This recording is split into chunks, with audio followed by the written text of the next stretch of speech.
People want to know who killed Charlie Kirk. Now, a lot of people on YouTube think it was the Jews. Well, I'm going to tell you something right now. It wasn't the Jews. And that's because no true Jew would kill anybody, just as no true Christian would kill anybody. The people who killed Charlie Kirk were the usual gang of suspects, the same knuckleheads who killed John Kennedy in 1963. Well, not exactly the same people, but pretty close. They belong to the same group. These people are pagans and they worship money and power, and that's it. And anyone who stands in their way is going to be gotten rid of. Unfortunately, Charlie Kirk stood in their way. It's unfortunate because he was such a young guy. He had such a lot of life in him, and he really hadn't lived long enough to understand how the world works. And so what I'm going to tell you right now is how our world works.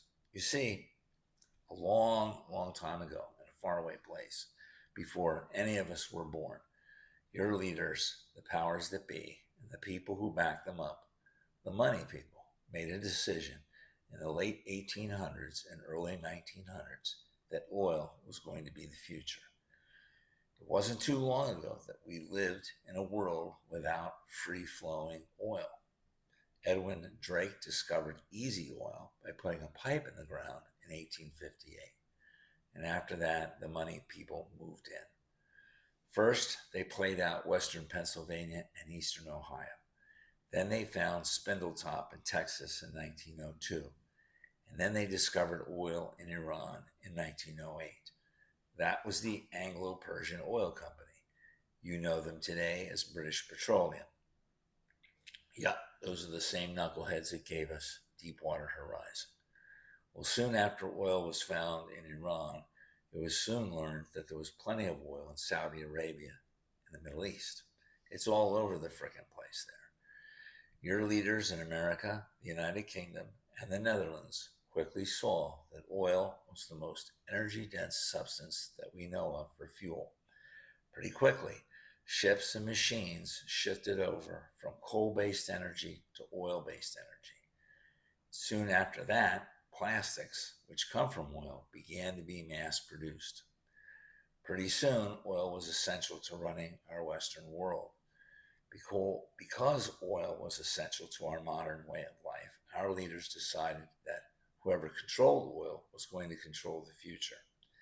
They then decided that they needed to secure the most important source of oil in the world, which was the Middle East. In addition to lots of oil being in the Middle East was also an important crossroads for trade. Of course, it had always been an important crossroads, but the opening of the Suez Canal in 1869 made the Middle East even more important. This only energized your ruling elite to want to control that crucial area of the world. I don't care what Nixon or any other politician or any other think tank guru says about the Middle East not being a crucial geopolitical place in the world. It is. And that's why we're there, and that's why Charlie Kirk was killed. He was killed because he threatened our beachhead in the Middle East. Our beachhead is Israel. In the late 1800s, the Jews just coincidentally happened to be looking for a homeland. They weren't sure where to go. Some wanted to go to Jerusalem, others wanted to go to Argentina.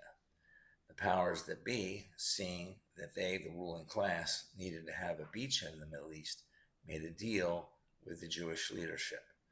Basically, they said to them, written or unwritten, spoken or unspoken, we're going to support you in securing a Jewish homeland in the Middle East, and you're going to be part of our empire that is going to control the security of that area. That's the deal that was made, whether it was written, unwritten, spoken, or unspoken. And that's the way it has been, and that's the way it's going to be until oil and trade by ship are no longer necessary. Charlie Kirk got in the way of that, or so it was perceived by these men in power. Uncomfortable with the slaughter of Palestinians that was going on in Gaza, Charlie Kirk was going to not fully support Israel. This was perceived as a threat by the powers that be. Not only did the powers that be perceive his turnabout as a threat, They interpreted what Charlie Kirk was doing as betrayal. Human beings are not noble. We do not forgive betrayal. We say we do, but we are lying. We do not forgive betrayal. Charlie Kirk's success was owed in huge part to the powers that be who built him up as a supporter of Israel. Without that support, you would not even know who Charlie Kirk was. It's a fantasy to believe that someone can come from nowhere and get to the height that Charlie Kirk did without financial support. That's not the way our world works.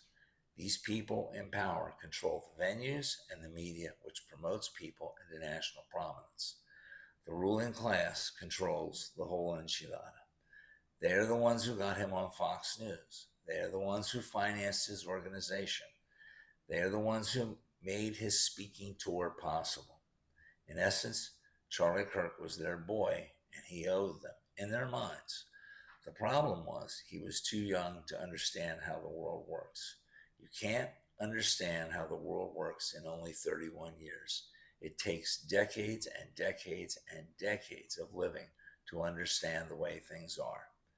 When we are young, we believe in a fantasy. That fantasy does not exist. It's not real. When Charlie Kirk was invited to go to Israel shortly before his death, he should have taken that deal. When he was there, the ruling class, the money people, the people who think they are Christians and Jews, but who are not, these pagans who worship power and money would have explained to him how the world works and what he needed to do. They were giving him that opportunity. Charlie Kirk turned down that opportunity.